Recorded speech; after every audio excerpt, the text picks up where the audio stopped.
Hey everyone, and welcome back to Suited Aces Poker, where every week we review hundreds of poker vlogger hands and bring you 10 of the best. This week we've got drunk guys at the table, we've got high hand jackpots, and we've even got some pineapple. Watch on to find out more. So without further ado, let's make a start. At number 10 this week, and we're with Jack, one of the next-gen poker boys at the Texas Card House in Dallas, Texas. He's playing in the 2-5 cash game, and this run-out, people, is why you don't run it twice. Here is the craziest hand of the night for me. We've got 9s in the small blind. There's a $25 early position open and 3 callers to me. I decided just to flatten the small blind, but I think a squeeze here would have been interesting. The big blind must have read my mind because he raises to 225. Everyone around the table folds super quick until it's back on to me. We've got a really strong hand, and this particular player I've seen make plenty of squeezes before. He can be doing this super light, and I don't know if he would really go this big with his biggest pairs. There's over $300 in the pot now, and I've got a little over $800 in my stack. Because I just called in the small blind, my range is capped, meaning I likely can't have any premiums. However, my hand is a little under-repped and is going to be the best hand a high percentage of the time here. Poker is all about finding profitable spots in creative ways, and in the moment I personally thought that this was a great spot to either steal the dead money or get it in as a favorite. I go all in and he snap calls. My heart sinks to the bottom of my chest. I ask if he's got a big pair, but he says no. We decide to run it twice, and I end up hitting quads on the first board. The second board runs out ace high, and he shows ace queen suited, and we chop it up. This is exactly the type of hand I was targeting. A jam here puts ace queen in a super tough spot most of the time. I'm honestly really surprised he snap called. Anyways, I thought this was an interesting hand, but no bloodshed, and on to the next one. At number 9, and Rampage, your boy Ethan. He's down at the Seminole in Coconut Creek, Florida. He's playing in a big 10-25 cash game, and in this hand, well, your only option is to call and take a deep breath. I pick up a premium with ace-king offsuit in the hijack, and there is a button straddled at $50. So when action folds to me, I put in a raise to $150. The cutoff makes the call in position, and now onto this button player who's straddled. Seems like he's been a little wild so far, and he 3-bets, puts in a raise to $650. All right, we're out of position against someone who is definitely capable to be raising lights and happy to gamble here from what I've seen in the pineapple game. So with that said, I'm stuck, and the only way to get unstuck is to put more money in the middle with a good hand. So that's what I decide to do. I put in a 4-bet to $1,650. The cutoff player gets out of the way, is squeezed out of the pot. And now the button player has a decision to make. He jams. Yep, that is right. I'm facing a 5-bet jam now, and he made his decision fairly quickly as well. I asked the dealer for accounts, and it totals to a whopping amount of $5,810. Considering there's a straddle, it's just a hair over 100 big blinds, and here we are. Let's gamble. I think ace king is just way too strong to fold, especially against someone who likes to gamble.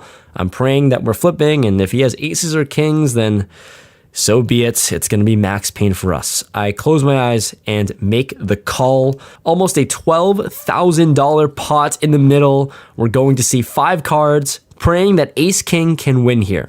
One time.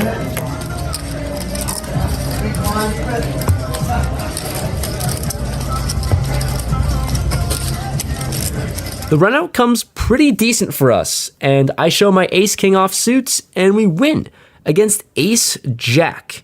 So he wanted to gamble and shipped it, and luckily ace-king held, so this is one way to totally get unstuck from our ridiculous hole we built ourselves, and now actually in the green and in profit now. Maybe the tides are turning after a brutal start to this session, but I'm happy to win one of the bigger pots I've ever played so far, and it's a good feeling to get all the chips pushed my way. Number 8 this week, and Lexo is playing in the 2-5 game at the Texas Card House in Dallas. And you gotta love a high hand, especially if you're the dealer, and Lexo gets the high hand. Under the gun $10 straddle, hijack player makes it $25 with about a $500 starting stack. I have pocket 10s in the big blind and decide to just make the call. The under the gun straddler has about a $3,000 stack, so I want to be playing pots with him. We go 3 ways to a flop of 10, 8, deuce, flopping top set. Running hot so far, 2 hours in our session, already flopping 3 sets. Initial raiser comes out with a pot size bet of $75. I think I could be putting in a raise here, trying to get it all in against the initial raiser's overpairs, but like I said, I want to be playing some pots with the under the gun player as well, who's sitting very deep stack, so I decide to just make the call. We're heads up now to the turn, which is another 10. We make quads.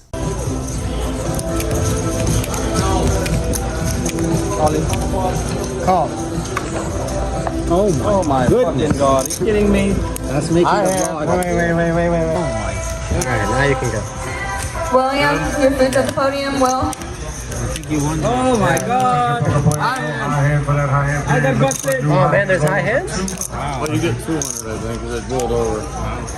We make quad 10s on the turn. We check and my opponent jams all in with pocket aces. They have a high hand promotion going on here. Every 15 minutes, the best hand wins $200. So if our hand holds up, we can make another $200. I tell the dealer if quad 10s hold up, I will split the high hand bonus with him. And 15 minutes later, we get the $200. So 100 going to us, 100 going to the dealer. Number 7 this week, and we're staying in Austin, this time at the Lodge, where Ashley Sleeth is playing in a $600 buy-in No Limit Hold'em tournament. And, well, we were kind of surprised by the river bet. What exactly is going on here? I raised 10-8 of clubs, under the gun 1 to 2K, and just the low jack makes the call. Now, at this table, there's 2 camps developing. One is the loose passive camp, the other one, the tight passive camp. Nobody's being aggressive, they're all just calling, but there's some tight guys, there's some loose guys. In this hand, this opponent is in the loose camp, so keep that in mind going forward. We see a flop of King 9-6 Rainbow. So we flop a gutter, backdoor flush draw. I c-bet 2K into 6, and he makes the call. The turn is an offsuit 7. So we drill the turn and it's a club just in case we need it. I continue betting, I bet 6K and low jack makes the call again. So we're getting really excited about this one. River comes an 8 of diamonds. Wah, wah. All the excitement on the turn kind of disappears. We still have a great hand, don't get me wrong, but it's a little bit harder to get value from other things that he could have. So I bet 7K on the river and he does something I did not expect and raises to 15K, essentially a min raise on a 4-liner here. Very interesting. I guess he's repping Jack 10, or maybe he's just overvaluing another 10 and hoping to get a crying call from 2 pairs or something that I could have, or a set. I make the call for 8K more, and I'm surprised to see him turn over 8-5 of spades. So he called that pre-flop, he calls the gutter on the flop, which I might have just raised flop by him, and drills it on the turn and doesn't raise. And then when there's 4 to a straight on the river, raises the worst end of the straight. It was all over the place to me. I have no idea what was going on in this hand, but I'm so happy to take down a pretty interesting pot to start off the tournament. Number 6 this week, and Lexo makes his second appearance of the week, playing in that 2-5 cash game at the Texas Card House in Dallas.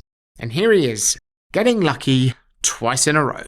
Moving on here, we're in the small blind. The button raises to $50. I have ace king of hearts. I re-raise here to $200. The big blind folds, and now the under the gun straddler, who just doubled up through seat number 3 before he left, puts in a 4-bet. He re-raises me to $750. The button gets away. Now the action is back over on us. My opponent started the hand with a little over $4,000, which is about 200 big blinds, so I could 5-bet jam all in. However, this player just doubled up. I don't think he's going to be bluffing very often in this spot. I think he's going to have a lot of kings, aces, and ace king here. I actually think he might just flat pocket queens pre-flop. Against his potential 4-bet range of aces, kings, and ace king, we're really not doing too good. However, ace king suited is just way too strong to not see a flop with, so I decide to make the call. So we're going heads up, out of position to a 4-bet pot. The board comes out queen, 3, deuce, 2 hearts. We flop the nut flush draw. Do you guys ever see a flop in poker and immediately your heart rate spikes? Well, that is mine right now. I flop the nut flush draw and 2 2 overcards in a 4-bet pot, and my opponent continues for $800 with about $2,500 left in his stack. When under the gun bets this sizing, I think he's always going to have aces and kings, but against pocket kings, we're actually 50-50 here, and against pocket aces, we have about 37% equity. I don't really want to call this bet and have a heart come and have him maybe fold.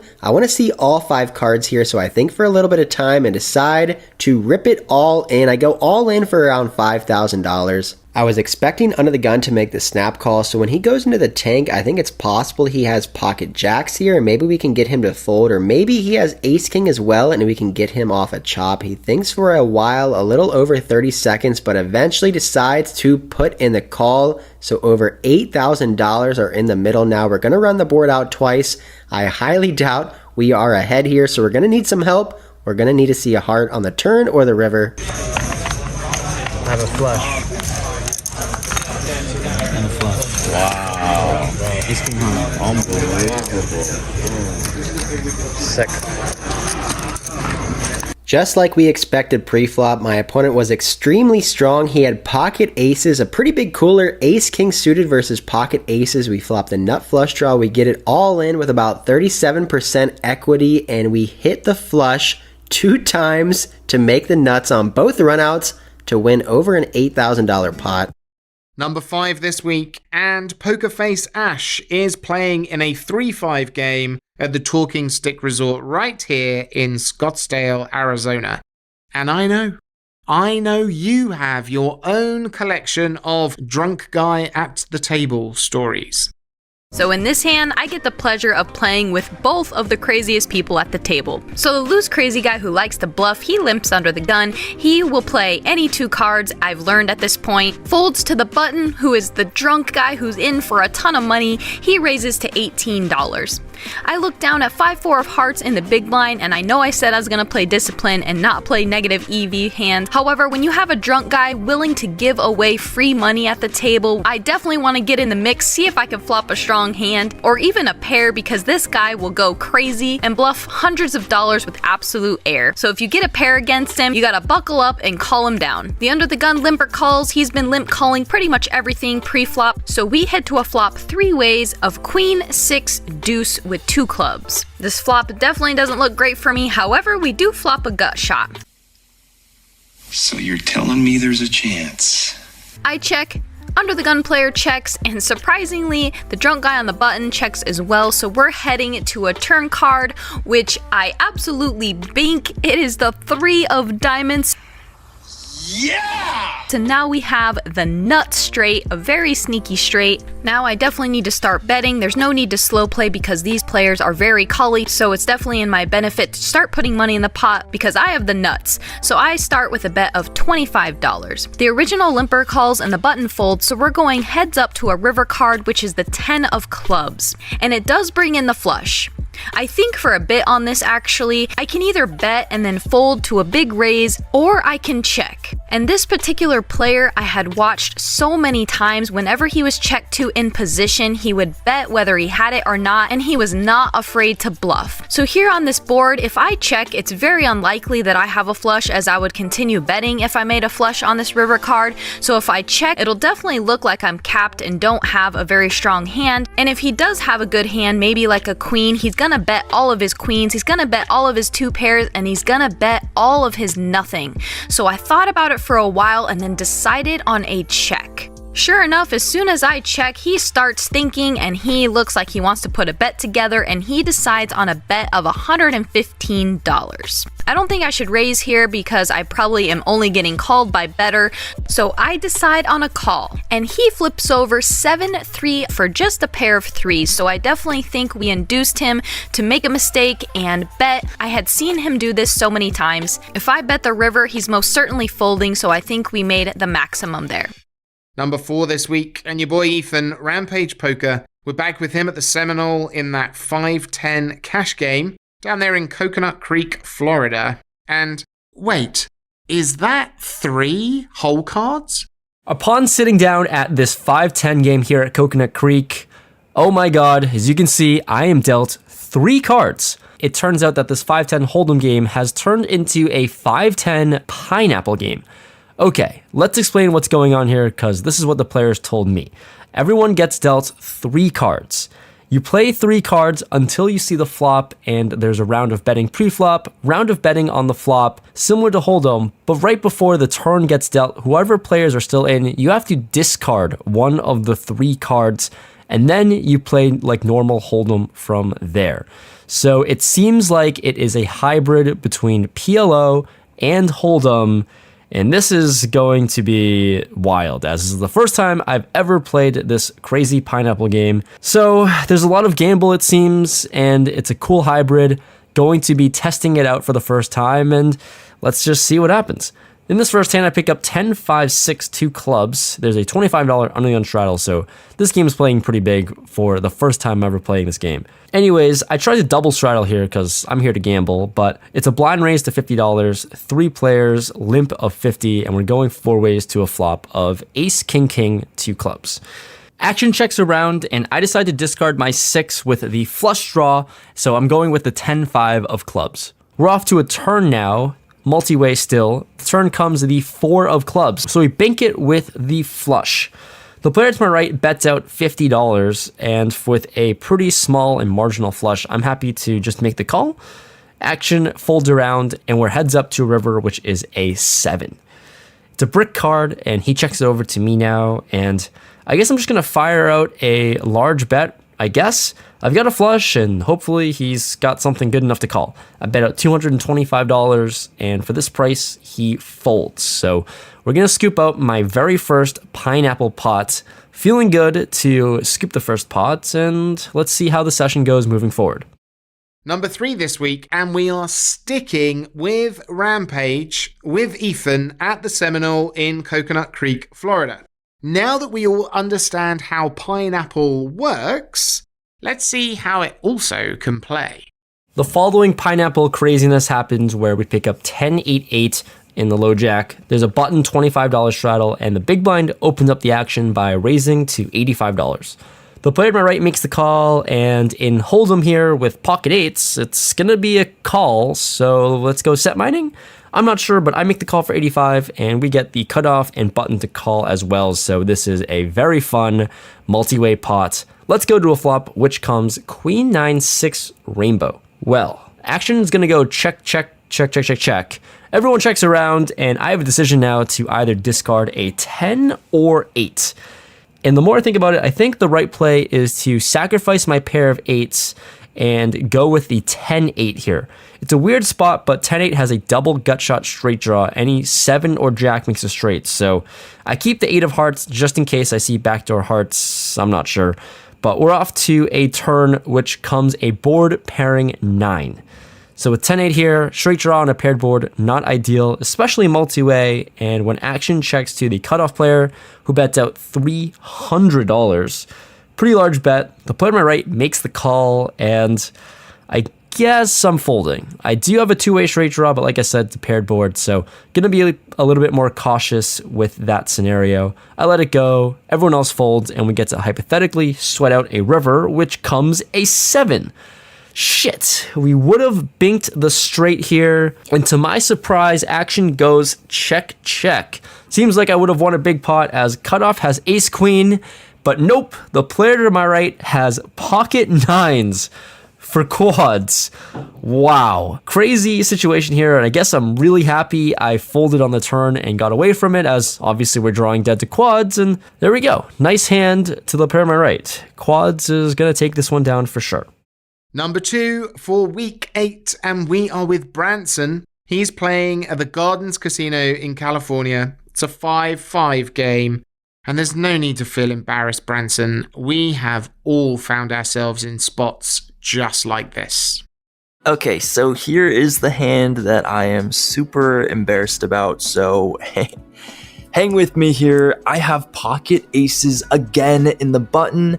There's a straddle, the low jack limps, and I make it $40, and both the straddle and low jack call. The flop comes out deuce 5, 6 rainbow, and it checks to me, and here my first instinct is to bet, but I've been talking to some better friends of mine, and they say with aces and kings on these low boards, to mix in some checks. That way I can have strong checks in my range. And also, I am never going to have the nuts here. I'm never going to have 3-4, and I'm hardly going to have a set here, while my opponents are more likely to have a set or even flopping the straight. So I check, the turn comes the 4 of clubs, bringing 2 clubs, and the straddle leads out for $60. The low jack folds, and it's on me. I under-repped my hand, and now there's a one-liner to the straight. I'm thinking, does he have a 3? I bet $40 pre-flop. He is in the straddle, but how many 3s does he really have here? I'm thinking maybe he has a club draw. So I call, and I think that's fine. And the river comes an 8. Now the straddle bets 170. So as you guys probably see, there's a second one-liner, and this should be an easy fold, but I don't know. I don't see it. For some reason, all I'm thinking about in my head is, does this guy have a 3 or not? This guy either has a 3 or he's bluffing. And I don't know. I just didn't see the second one-liner, and I felt so stupid. I debated for a long time. I was like, closing my eyes. Don't close your eyes, guys. Just look at the board, read the board properly. And in my head, I thought, well, I don't know how many times he has a 3 that he calls $40 pre-flop. So I was like, I hope he has a flush draw that missed.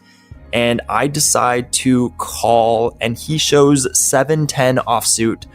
So he turned the open ender and then rivered the straight. But I was super embarrassed, and I don't know. I've never done that where I just didn't see something so obvious. It was right in front of my face. And after that, I was just so tilted. And at number 1 for week 8, our hand of the week, it's Huggie. He's playing at the Lodge in Austin in a 1-2 game. And if this isn't the best reminder for always trusting your gut, we don't know what is. In the 5th hand of our session, we've got 10-8 suited in clubs in the +1 position. The player in our right limps, and I bump it up to $12. One other player calls along with the limper checks in the dark, and the 3 of us head to the flop, which comes 9-4-6 rainbow. So we've got a gut shot and a backdoor flush draw. I lead for $20, and just the limper makes the call, so we're heads up now. The turn brings the 6 of clubs, so we pick up a straight flush draw now. Our opponent checks again, and I decide to make another bet to see if I can get any draws out, making it $40 this time. He makes a pretty quick call again, and we're heading to the river where we see the king of diamonds. He now leads into us for $112.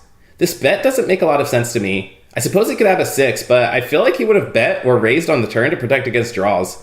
Before reaching the river, I honestly was thinking he might have a hand like 7-5 for a straight draw. There weren't any flush draws in the flop, so a missed straight draw is really the only thing that makes sense to me.